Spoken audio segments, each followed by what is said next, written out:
Dear Anxiety, hindi ko na alam kung anong mas mahirap. Yung pagod na katawan o yung pagod na puso. Sabi nila sa mag-asawa dapat tulungan. Pero paano kung sa halip na karamay? Para kang may isa pang anak na kailangang buhayin araw-araw.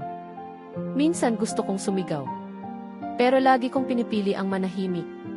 Kasi iniisip ko, baka ako lang ang may problema. Baka ako lang yung mali. Pero sa bawat gabi na umiiyak ako ng palihim, unti-unti kong naiintindihan. Hindi na pala ako masaya. Ako si Mira, 32 years old.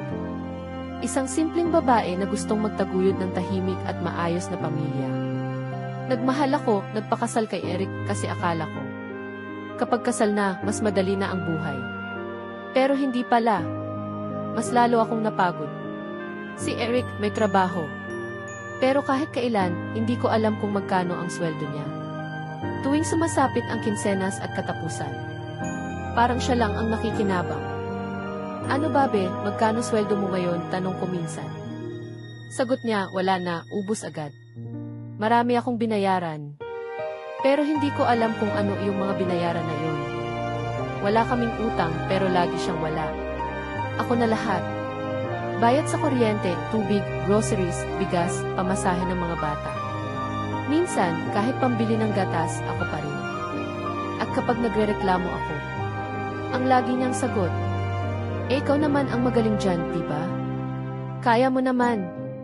Pero hanggang kailan? Minsan, birthday ko. Wala akong inaasahan pero umaasa pa rin. Pag-uwi niya, may dala siyang bagong sapatos. Akala ko para sa akin. Pero hindi. Para sa kanya. Sabay sabi pa, baka naman pwedeng ikaw na muna bumili ng handa, ha? Napangiti ako ng pilit. Pero sa loob ko, parang may nabasag. Lumipas ang mga buwan. At habang ako, pinipilit maging mabuting asawa. Siya naman, tila ba hindi marunong kumilala ng pagod. Kapag naglalaba ako, nasa cellphone siya. Kapag naghahanda ako ng pagkain, tulog pa rin siya. At kapag lumalapit ako para maglambing, ang lagi niyang sagot, pagod ako, Mira. Hindi ko na maalala kung kailan ako huling yakap o tinanong kung okay pa ba ako. Ang masakit, kahit wala siyang pakialam, ako pa rin yung laging nag-aalala. Minsan, kinausap ko si Tina, kaibigan ko. Sabi ko, Tina, mali ba ko kung gusto kong maramdaman na may kasama ako? Sagot niya, hindi ka mali, Mira. Minsan, ang pagiging asawa, hindi lang tungkol sa pera. Pero kung wala nang ang pera, tapos wala pang malasakit, baka kailangan mo na rin piliin ang sarili mo. Napaisip ako. Tama siya. Hindi ko sinasabing gusto ko nang sumuko. Pero gusto ko lang maramdaman na may karamay ako, hindi pa bigat. Ngayon, araw-araw pa rin akong gumigising. Nag-aalaga sa mga bata. Nagtatrabaho.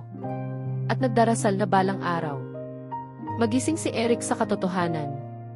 Pero kung hindi man, handa na akong matutong mabuhay kahit wala siyang pakialam.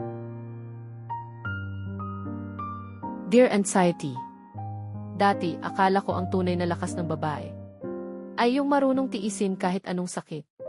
Pero ngayon alam ko na, ang tunay na lakas ay yung marunong bumitaw kapag sobra na. Hindi ko kailangang patunayan kung gaano ako kakayang magmahal. Kasi alam ko, ginawa ko na ang lahat. Ang mali lang siguro, minsan nagmahal ako ng taong sanailang tumanggap. Pero hindi marunong magbigay. Ngayon, natutunan kong pahalagahan yung sarili kong pagod. At kung sakaling marinig mo to, Eric, sana maalala mo, hindi pera ang hanap ng asawa mo, kundi yung pakiramdam na hindi siya nag-iisa.